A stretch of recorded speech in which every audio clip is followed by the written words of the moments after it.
Assalamu alaikum warahmatullahi wabarakatuhu. Alhamdulillahi rabbil alamin wassalatu wassalamu ala sayyidina Muhammad khairul hadin wa ala alihi wa sahabatihi al-ghurri limayamini. Fabaad, baada ya kumshukuru Mwenyezi Mungu na kumtakia ziada rehema kipenzi cha umma Bwana Mtume Muhammad na ali na ahali zake na sahaba pia, kama ilivyo ada na desturi, huwa tunahabarishana kuhusu tafsiri za ndoto mbalimbali, na leo tutatazama hapa ndoto ya mtu aliyeona anakimbizwa katika pointi 12 muhimu sana. Naam, bila kuchelewa. Katika Uislamu tafsiri ya ndoto hutegemea hali ya mtu, imani yake na muktadha wa ndoto yenyewe, namna alivyoiona. Hili nimelisema si kwenye klipu hii tu, bali ndoto nyingi sana. Mtume Muhammad sallallahu alaihi wasallam alieleza kwamba ndoto ziko aina tatu.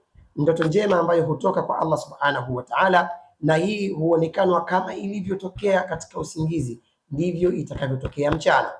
Ndoto za mawazo ya nafsi, hadithu nafsi, hizi ni ndoto ambazo zimekuja kutokana na matukio mbalimbali ambayo mtu huyu aliwahi kumsibu au anapitia hali hizo katika kipindi husika. Lakini kuna ndoto za kutisha, hizi kutoka kwa shetani. Ndoto zote hii nadhani nimeshaeleza taratibu zake. Ukiona ndoto hii ni nini ufanye. Kama ni mfuatiliaji mzuri wa vipindi vyetu, utakuwa umejifunza mengi sana yatokanayo na ndoto, na hali ni kama hizi. Ndugu yangu, fahamu kwamba kukimbizwa katika ndoto ni jaribu au mtihani ambao mtu unakwenda kumtokea. Kwa hivyo ukiona unakimbizwa katika ndoto, fahamu kuwa mtu anayekimbizwa kwenye ndoto anakimbizwa kunaweza kuashiria mitihani au majaribu ambayo Allah subhanahu wa ta'ala anampitisha mtu husika. Mbio zikiwa ndefu, umekimbizwa na mbio zikawa ndefu, fahamu kwamba inaweza kujulisha kwamba utapita kwenye jaribu kubwa mno, aidha la kiroho au katika hali ya situation za maisha ya kawaida. Jaribu litakuwa kubwa kwa mujibu wa mbio zenu zilivyokuwa katika ndoto. Lakini tafsiri ya pili hii nimewahi kuieleza. Allah subhanahu wa ta'ala sema fafiru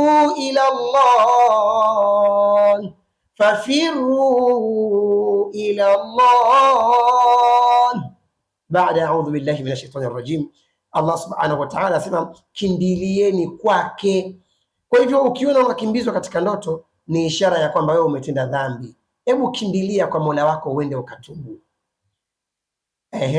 Na kwa maana ya tukio la kukimbizwa kwamba unakwenda kwenye majaribu au upo kwenye majaribu, utakuwa unapata maelekezo kwamba hebu kimbilia kwa Allah subhanahu wa ta'ala ili majaribu hayo yaondoke. Nadhani umenyelewa vizuri. Kwa hivyo tafsiri ya pili ni mtu kufanya dhambi unayoikimbia. Inaweza kuonyesha dhambi yako inakusuta kwa kosa, au dhamira yako inakusuta umefanya jambo baya, kwa hivyo utubu kwa Allah subhanahu wa ta'ala. Tafsiri ya tatu ni hofu ya adhabu ya Mwenyezi Mungu. Hofu ya adhabu ya Mwenyezi Mungu. Ndoto hii inaweza kuwa onyo la mtu kurejea kwa Allah subhanahu wa ta'ala.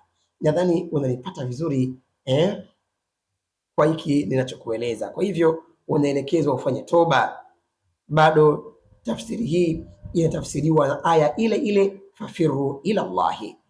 Na tafsiri ya nne ni shinikizo la maisha. Shinikizo la maisha linaweza kuchukua taswira kwenye ndoto hii. Majukumu, madeni au matatizo ambayo mtu anamkabili huweza kupelekea akaona ndoto hii. Kwa hivyo ni hali za shinikizo la kimaisha. Tafsiri ya tano, shetani anakutia wasiwasi. Shetani inaweza kuwa anakutia wasiwasi, anakujaza shaka, anakuingizia hofu. Kwa hivyo ndio maana ndoto hii unaiona. Kwa hivyo inaweza ikawa ndoto ya kutisha. Mara nyingi hutoka kwa shetani ili kukugofya, kukunyima raha ya kulala na kadhalika. Jambo la sita, kukimbia wajibu wa kidini. Mtu anayeona anakimbizwa katika ndoto inaweza kuwa mtu huyu amekimbia wajibu wa kidini, hivyo anaelekezwa aswali. kama vile swala, zaka au haki za watu wengine, ama mtu anafanya dhulma na kadhalika. Hili pia ni onyo. Hiyo ni tafsiri ya 6. Tafsiri ya 7 ni adui. Tena adui huyu anaweza kuwa wasiri au anaweza kuwa wadhahiri, lakini tafsiri yake ndoto hii ni adui. Nadhani unanipata vizuri. Mtu mwenye chuki au anayekupangia mabaya. Kwa hivyo inaweza ikajulisha kwamba kuna mtu anakuendea mbio wewe, anakufanyia uchawi au anakusema kwa watu vibaya, na si lazima awe yule unayemuona ndotoni. Lakini fahamu hilo. Tafsiri ya 8, hofu ya siku ya Kiyama. Kukimbizwa kunaweza kuakisi hofu ya siku ya hisabu mbele ya Allah subhanahu wa ta'ala. Fahamu hilo. Tafsiri ya 9, kukosa kosa ambalo mtu amelifanya. Inaweza ikawa ni kosa la zamani sana, jambo ulilofanya linakurudia katika fikra zako katika hali ya namna hii. Kwa hivyo kuona ndoto ya kukimbizwa kunachukua tafsiri hizo 9 ambazo nimekutajia.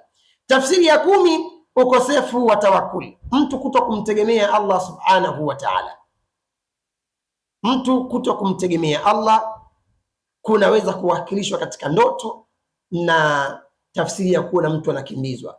Kwa nini? Ukikimbia, kimbilia kwa Allah. Kwa hivyo wewe umtegemee Allah, hebu mtegemee Mola wako. Inawezekana na mambo unafanya ya kishirikina au una mambo unafanya si mambo mazuri. Kwa hivyo mambo hayo unaonywa kuyafanya. Hebu mtegemee Allah subhanahu wa ta'ala, firru ila Allah.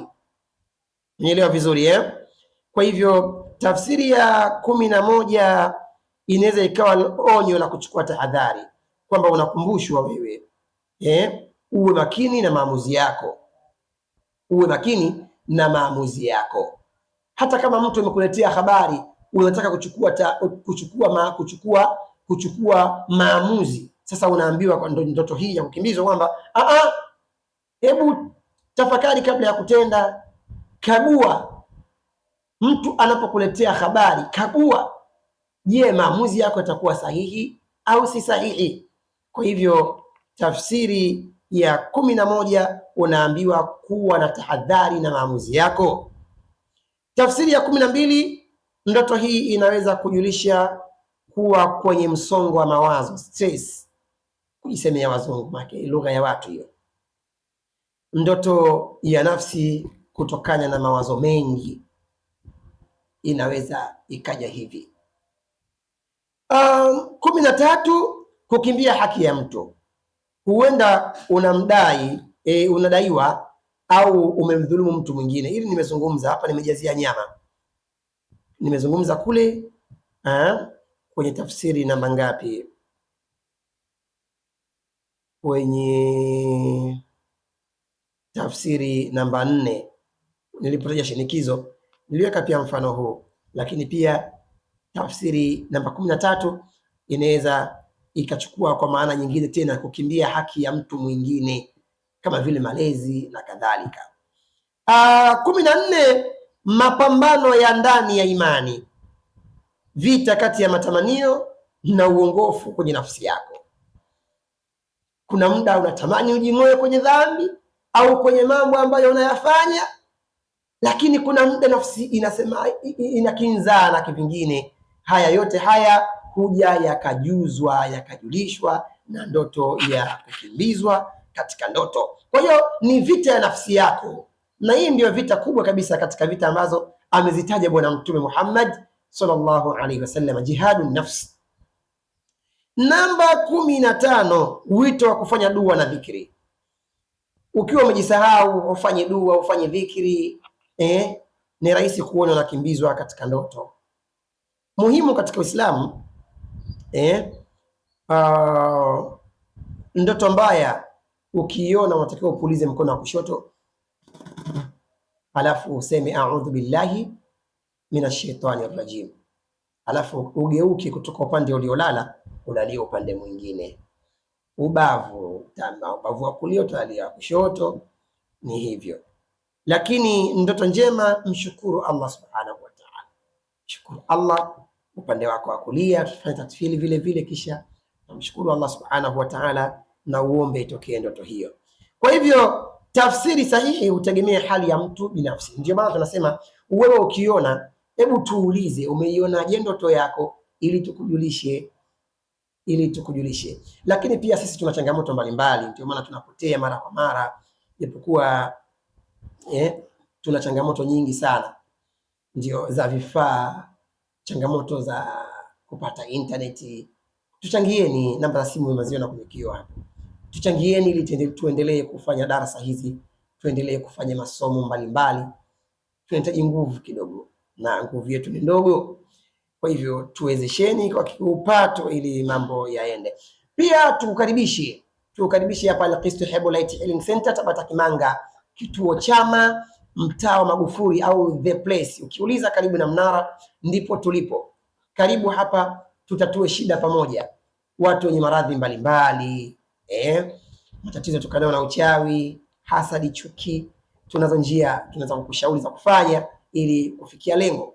Lakini pia watu wenye maradhi ya mwili, watu wana maradhi ya mwili, wanahitaji vizazi, watoto hapatikani, zipo dawa kwa ajili ya kusafisha kizazi, na pia zipo dawa kwa ajili ya kutibu maradhi ya mfumo wa wanaume, zipo dawa kwa ajili ya kutibu matatizo ya macho na matatizo mengine mengi. Hapa kituo chetu kwa ajili ya dua na tiba mbadala.